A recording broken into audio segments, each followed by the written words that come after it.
Howdy 102ers! We have another quick and easy week in terms of submissions, but there is a very important couple of things for you to review, so we'll take our time on them. It shouldn't be a very long video, but I've been known to be wrong on these things before. Since we're heading into the last third of the class, with your draft due next week, not this week, I just need you to relax and make sure that you watch to the end of the video for the intended schedule of events, okay? Do that, and your stress will just melt away. First thing, as you can see, I put up an announcement on Friday, March 22nd, 2024 at 10:11 a.m., telling you about the summer registration dates here.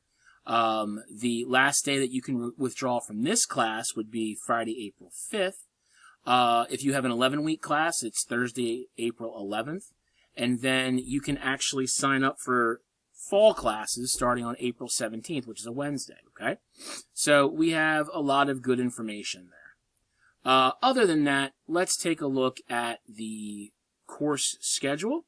So we scroll down to view the course schedule, click on the 102 Masterclass schedule, and we scroll all the way down here to week 11. There we go. As you can see, at the end of the week, the college will be closed on Friday, March 29th. Is it March 29th? It is March 29th for Good Friday. So, hey, it's a Good Friday when it's closed, right? So that's perfect. In any case, we have two things to look at and one assignment to do. You're in good shape, okay? So let's start with the tips for writing counterarguments and rebuttals. Click. This page has some nuggets of information, but unfortunately, it's rather quick and lacks a lot of solid discussion on not just what to do, but why we do it in the first place. So we have a lot of, cute little things here. But you know how I do it. Let's talk. One of my absolute favorite movies ever.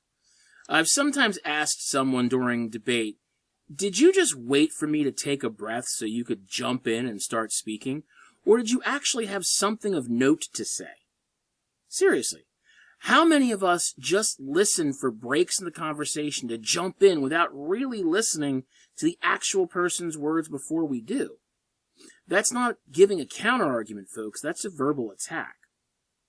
A solid counterargument takes in all of the initial argument points, processes them, and then attempts to refute one or more of those points with counter-evidence. Yes, counter-evidence. That can be defined as evidence specifically found in response to an argument which is presented in, you guessed it, the counter-argument. I've said before that an argument, and now in this case a counter-argument, that has no real evidence to support it, well, it's simply just an assertion. We don't like assertions. Assertions are just verbal diarrhea that do nothing more than show your inability to logically respond to the argument than to ever convince your opponent that their argument was wrong in the first place. Knowing that, we need to know how to accurately counter an argument. The first thing we have to do is provide very clear and solid transitions to illustrate to your reader that we are leaving the main argument and heading into a totally different direction. There are many appropriate transitions that you can use. Some are listed on this page, like this. And I have also provided another link in your announcement that you can see here. So you can go through this and choose whichever one makes you feel stronger about the transition. As you can see on this page, it's really not as warm and fuzzy as the Delaware Tech Brightspace page. But what it lacks in back rubs and unicorns, it more than makes up for in down and dirty mechanics. By looking at this page, you can see how the sausage is made. Seriously, though, this is very helpful to get you thinking about transitions and their assembling these ideas. So it tells you here, the first sentence frames helped out my students considerably. First contrasting transition, plus name of the opposition, plus strong verb, plus... And you can read through it all, and it tells you, okay, well, what's the first contrasting transition? Oh, you can use however, but, admittedly, although, alternatively. And that's not an exhaustive list. That means that there's more out there if you really want. Just go to Google and type in examples of contrasting transitions. Who's the name of the opposition? Well, you can use others or some, but you can also use conservatives or liberals. You can use parents or children, whatever is the opposing side of your argument. In any case, everything you see here will be spelled out. And there are some examples down here at the bottom that you can kind of read through to help you as tips. But this is great. It comes from Pennington Publishing. The rest of this page is how to put together the counter-argument and rebuttal. After that oh-so-necessary transition, you'll need to work CSET into it again by making the claim that your main counter-argument point is going to put across. After that, you hit the reader with your setup and then provide evidence as to why the claim for your counter-argument is actually a strong idea. It is literally the exact same thing you did in your argument, but now you're going into the opposite direction. Finish up with the tie-in or explanation, and you'll actually have a pretty solid counter-argument. Now, do not rest on just one simple idea. It's so nice that you want to at least do it twice. So, go for another counter-argument point, okay? Two works. Once you've established the counter-argument, you get to switch gears again, once more using CSET, and present why, while the counter-argument seems okay, it's actually still all about your argument. You can tear down your counter-argument here in the rebuttal to show the overall argument is still the strongest thing going. Again, the most important thing here is both solid transitions to show you that you are moving in a different direction again, and the evidence you are using to support these rebuttal points. Now, in a few minutes, I'm going to show you the discussion board I expect you to do this week, and this will make a lot more sense because I put a pretty solid sample post up there. So going back here, we're going to look at the next page to review, Paraphrasing and your Argumentative research paper. And this page is not really very good at all. First, you've already seen the whys and wherefores of paraphrasing before. Next, this page really isn't about paraphrasing to begin with. It's someone's rant on citing paraphrasing. Just remember that if you use any outside source, whether you directly quote it, also known as copying and pasting, or paraphrasing it, also known as taking someone else's ideas and putting them into your own words so that everyone understands it better, you must cite it. Now and forever. Don't ever forget that. If it's not your material, you must give credit to the original author. So then what is the big takeaway from this page? The type of citing that you must do is what you should get. Officially, the American Psychological Association, APA, states that you must provide author, year of publication or update, and the location of information, that's the page number or paragraph number, for any direct quote. Okay, any direct quote.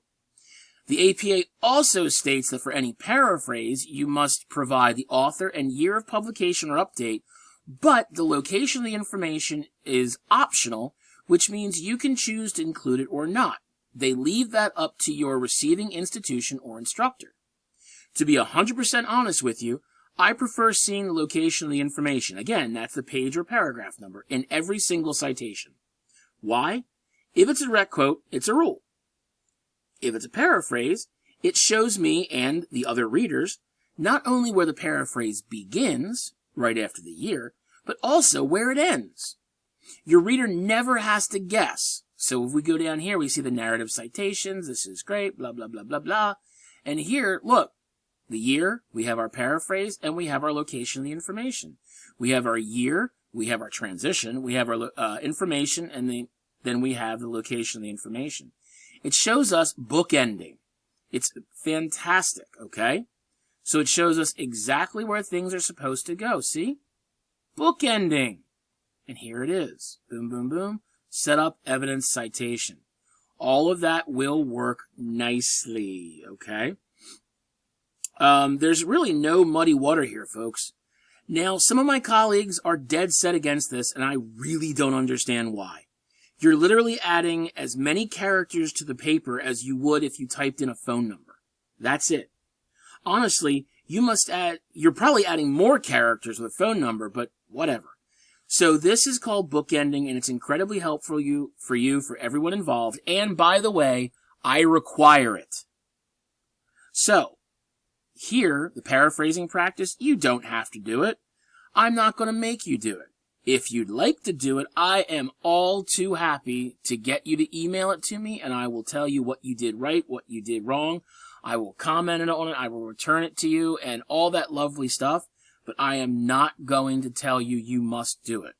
Considering the fact that out of the, 15 people left in the class, I would think that maybe 3 of you are actually watching the video, you're probably not going to do this anyway. It's okay.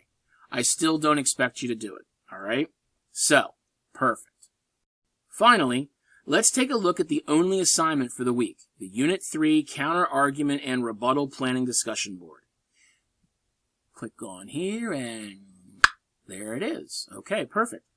It's sort of a forced draft of your counter-argument and rebuttal, so I know exactly what you're thinking about and if you're taking it seriously. Please make sure you do exactly what is being asked, because if you do this right, you've literally written a page or 2 of your final paper. Seriously. Look at the requirement here, and then the sample below, okay? I want you to share your ideas for counter-arguments. I'm telling you exactly what needs to be in here. How do I want you to do it? Okay, great. You can go back to look at that one page. You can look through here and see exactly what's got to go in here. Everything's numbered. 1, 1, 2, 3, 1, 2, 3. But then we get down to the actual sample. We can click here. And then you do not have to bold and you don't have to put the numbers in here, truthfully.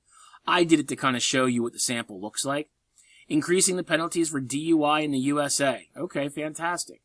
So what I've done here is given you the thesis statement. I've done this. I would like you to do this as well. And then I split the counter argument up into your 1, 2, 3. And then look, oh my goodness, he's got a second paragraph. What a brown noser. So now we have the second claim and then the evidence and so forth, okay? Notice that we have in-text citations in the narrative format. We have our author, American Addiction Centers. We have our year. And then down here we have the location of the information. Everything in the middle here is a paraphrase and the really small direct quote at the end, okay? We know bookending. Once you're done that, you can get down to the rebuttal. I show you exactly what my number 1 in here is, which is my claim, telling me exactly how the counter-argument, while good, was incorrect.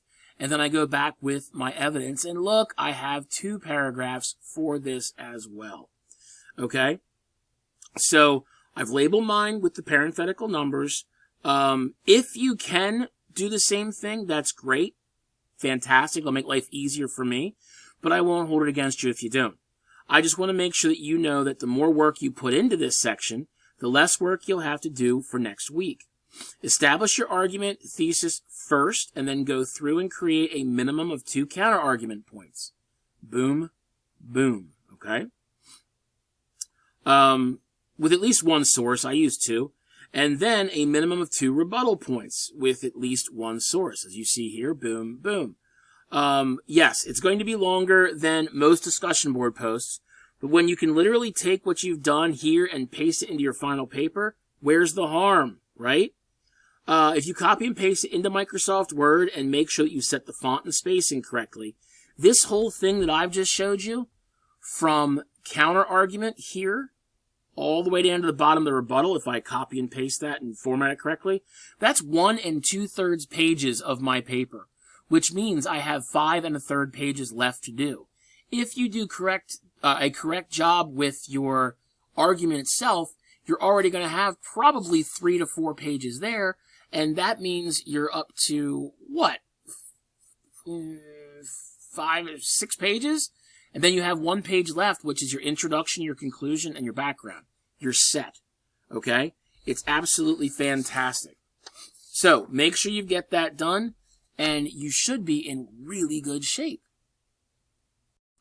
If you listened to me and did what I asked for last week, you should already have your argument points complete and sitting safely in a file somewhere. I asked you last week to go through and complete the 3 argument claims as well as the setup, evidence, and tie-ins for each of them. So hopefully you did that. If you do, you have a minimum of 3 paragraphs, maybe 4, maybe 5, maybe 6. And they're sitting safely in that file. Now, if you take that and add the counterargument and rebuttal to those points, you should have your development totally completed by this coming week's due date. This coming week, you'll also have your draft due, which is obviously not this coming due date, but the one afterwards.